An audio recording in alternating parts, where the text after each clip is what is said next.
अस्सलामुअलैकुम। उम्मीद है आप सब खैरियत से होंगे। आज हम स्टार्ट करेंगे बिज़नेस लॉ के प्लेलिस्ट, जिसमें सबसे पहला टॉपिक हम डिस्कस करेंगे कॉन्ट्रैक्ट। कॉन्ट्रैक्ट हम डिस्कस करते हैं कॉन्ट्रैक्ट बनता कैसे है। सबसे पहले प्रपोजल और एक्सेप्टेंस का यहाँ पे सिनेरियो है, जिसको हम प्रॉमिस कहते हैं। एक पार्टी जो है वो प्रपोज करती है, एक ऑफर देती है दूसरी पार्टी को, और दूसरा पर्सन जो है उसको एक्सेप्ट कर लेता है, तो ये प्रॉमिस बन जाता है। जब इस प्रॉमिस में कंसिडरेशन ऐड हो जाती है, समथिंग इन रिटर्न, कि दोनों पार्टीज़ को इस प्रॉमिस के अगेंस्ट कुछ ना कुछ मिल रहा हो, तो वो बन जाता है हमारे पास एग्रीमेंट। और जब इस एग्रीमेंट को इन्फोर्स किया जा सकता हो बाय लॉ, तो वो कॉन्ट्रैक्ट बन जाता है। ऐसा एग्रीमेंट जिसमें इन्फोर्सिबिलिटी ऐड हो जाए तो वो कॉन्ट्रैक्ट बन जाता है। ठीक है, ये हो गया हमारे पास कॉन्ट्रैक्ट की डेफिनेशन। अब आते हैं हम के क्वेश्चन जो आज हमारा है कॉन्ट्रैक्ट का, उसकी तरफ आते हैं। क्वेश्चन नंबर 1 है हमारे पास, what is contract and what are the essentials rules या conditions of a valid contract. Examiner इस तरह भी पूछ सकता है, all contracts are agreements but all agreements are not contracts. इसको डिटेल में डिस्कस करें। आंसर हमने कुछ इस तरह देना है, आपने इसका फॉर्मेट देखना है कि हम किस तरह इसको हेडिंग्स के साथ एग्जाम्पल्स के साथ रिप्रेजेंट कर रहे हैं, तो आपने इस तरह ही देना है। इंट्रोडक्शन हमारे पास है, in simple words contract is an agreement between two or more parties to do or not to do something and such agreement is enforceable by law. दो पार्टीज जब ये डिसाइड कर लेती हैं कि या तो वो कुछ काम करेंगे या उन्होंने किसी काम से एक दूसरे को करने से मना किया, और वो एग्रीमेंट जो इन्फोर्सिबल बाय लॉ है, तो उसको हम कॉन्ट्रैक्ट कहते हैं। डेफिनेशन इसकी है, agreement enforceable by law is a contract. A contract is an agreement creating and defining obligations between the parties. ये इसकी होगी डेफिनेशंस। नेक्स्ट अब हमारे पास आ जाते हैं essentials of a valid contract. सबसे पहले हमारे पास है ऑफर एंड एक्सेप्टेंस। जब एक पर्सन ऑफर दे रहा है, लॉफुल ऑफर है, और दूसरा पर्सन उसको एक्सेप्ट कर रहा है, लॉफुल एक्सेप्टेंस है दूसरी तरफ से, तो ये एक वैलिड कॉन्ट्रैक्ट होगा। एग्जाम्पल इसमें हमारे पास है, mister A offer to sell his house to mister B for ₹10 lakh, mister B accepted, it is called valid contract. Next हमारे पास है लीगल रिलेशनशिप। जब भी कॉन्ट्रैक्ट बनेगा उसमें दोनों पार्टीज़ का लीगल रिलेशनशिप होना ज़रूरी है, अगर क्योंकि दोनों को पता होना चाहिए कि हम दोनों क्या किस बात पे कॉन्ट्रैक्ट कर रहे हैं, और अगर उनमें से कोई भी एक उस चीज़ को प्रॉमिस को फुलफिल नहीं करता तो वो उसके लिए लायबल होगा। एग्जाम्पल इसकी है, अ फादर प्रोमिस टू पे his son ₹5,000 per month as pocket money. उसके बाद फादर ने रिफ्यूज़ कर दिया, तो सन उसको सू नहीं कर सकता इस चीज़ के लिए, ना ही वो अमाउंट रिकवर कर सकता है, क्योंकि ये एक सोशल एग्रीमेंट है। सोशल एग्रीमेंट है और ये लीगल ऑब्लिगेशन क्रिएट नहीं करता। नेक्स्ट हमारे पास है lawful consideration.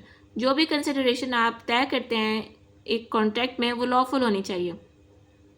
In simple words, consideration is price paid by one party for the promise of other party. इसमें यहाँ पे कॉन्ट्रैक्ट एक्ट में हमारे पास ये रूल दिया हुआ है, लॉ दिया हुआ है कि consideration of agreement is lawful if it is not forbidden by law. Law ने उसको मना ना किया हो, उसमें धोखाबाजी ना हो, उस कॉन्ट्रैक्ट की वजह से, उस कंसिडरेशन की वजह से दूसरे पर्सन को या उसकी प्रॉपर्टी को नुकसान ना हो रहा हो, और वो इमोरल भी ना हो, तब ये जो है कंसिडरेशन लॉफुल होगी। एग्जाम्पल इसमें है, mister A offer to sell his house to mister B for ₹10 lakh, mister B accepted, in this contract as consideration is 10 lakh and B's consideration is house. जब दोनों इसमें कंसिडरेशन जो है वो लॉफुल है, तो इसलिए ये वैलिड कॉन्ट्रैक्ट होगा। नेक्स्ट हमारे पास है कंपिटेंट टू कॉन्ट्रैक्ट। दोनों पार्टीज़ का कंपिटेंट टू कॉन्ट्रैक्ट होना ज़रूरी है, तभी ये वैलिड कॉन्ट्रैक्ट होगा। और कंपिटेंट टू कॉन्ट्रैक्ट कौन होता है? जो कि एज ऑफ मेजोरिटी को पहुंच गया हो, जो साउंड माइंड का हो, और जिसको लॉ ने डिस्क्वालीफाई ना डिक्लेयर किया हो। एग्जाम्पल इसमें हमारे पास है, A is a person of unsound mind.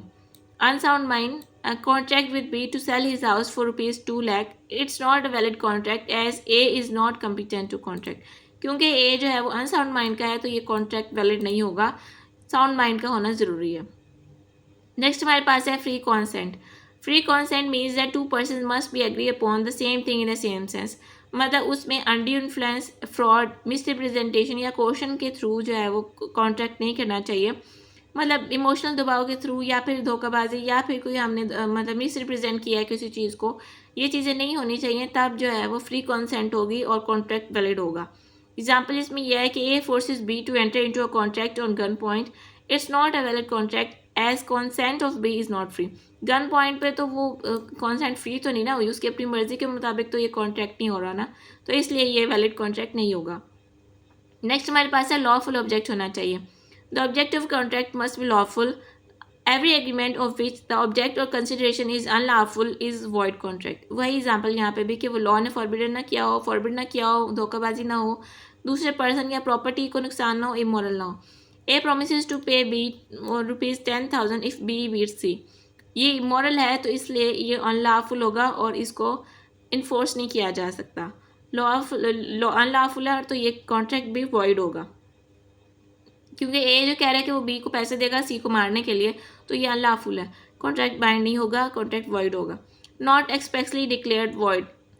In order to make a valid contract, an agreement must not be one of these that are expressly declared void by law. अगर हम चाहते हैं कि वैलिड कॉन्ट्रैक्ट हो तो हमें इन चीज़ों का ध्यान रखना चाहिए कि उस कॉन्ट्रैक्ट में इनमें से कुछ भी इंक्लूड ना हो। Agreement in restraint of marriage, agreement in restraint of legal proceeding, agreement in restraint of trade.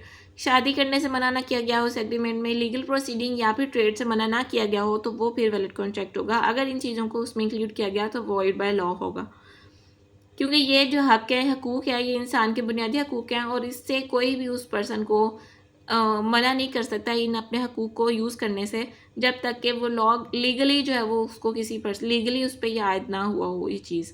ठीक है, एग्जाम्पल है, A is engage to marry girl B, another young man C also wants to marry B, so C offers ₹5,000 to A to leave the engagement।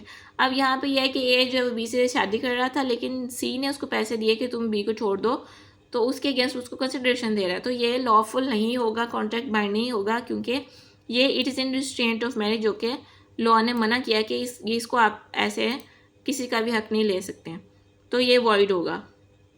Next हमारे पास है possibility of performance.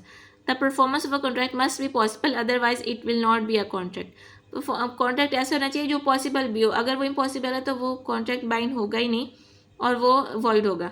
N agreement to do an act impossible itself is void.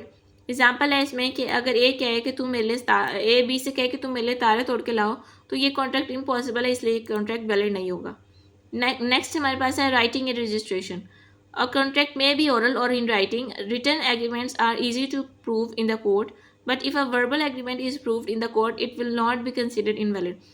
Preference ये होना चाहिए कि वह writing में हो, अगर वो वर्बली भी प्रूव हो गया है तो भी वो कंसीडर किया जाएगा, वैलिड कंसीडर किया जाएगा। It is necessary that the agreement must be in writing, signed and attested by the witness and registered if required by law. ठीक है, उसके बाद एग्जाम्पल इसमें है, A verbally promised to sell his book to Y for ₹200. It is a valid contract because the law doesn't require it to be in writing. ये तो ठीक है कि इसमें उसने कहा कि वो सेल करेगा, तो इसमें ज़रूरी नहीं है कि वो राइटिंग में इसको मेंशन करें। A verbally promised to sell his house to B. It's not a valid contract because the law requires it to be in writing. ज़ाहिर बात है, जब घर की ख़रीदारी की बात होती है तो उसके लिए उसको आपने राइटिंग में रखना होता है, उसमें आपने सिग्नेचर वगैरह या स्टैम्प पेपर वगैरह साइन करवाने होते हैं, तो उसके लिए रिटन जो उसकी प्रूफ्स हैं वो होना ज़रूरी है।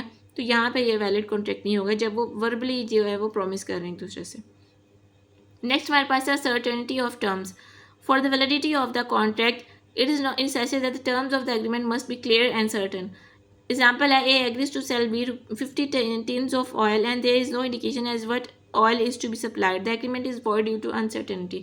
जब भी कोई भी प्रॉमिस या जब भी कोई कॉन्ट्रैक्ट होगा तो उसमें जो है वो सर्टेनिटी और क्लैरिटी होनी चाहिए कि क्या चीज़ कितने कंसिडरेशन के अगेंस्ट जो है वो दी जाएगी। जब तक वो क्लियर नहीं होगा तो वो वॉइड होगा बाय लॉ। ये था हमारा आज का क्वेश्चन नंबर 1। इंशाल्लाह क्वेश्चन 2 कल करेंगे। अपना ख्याल रखें। अल्लाह हाफिज़।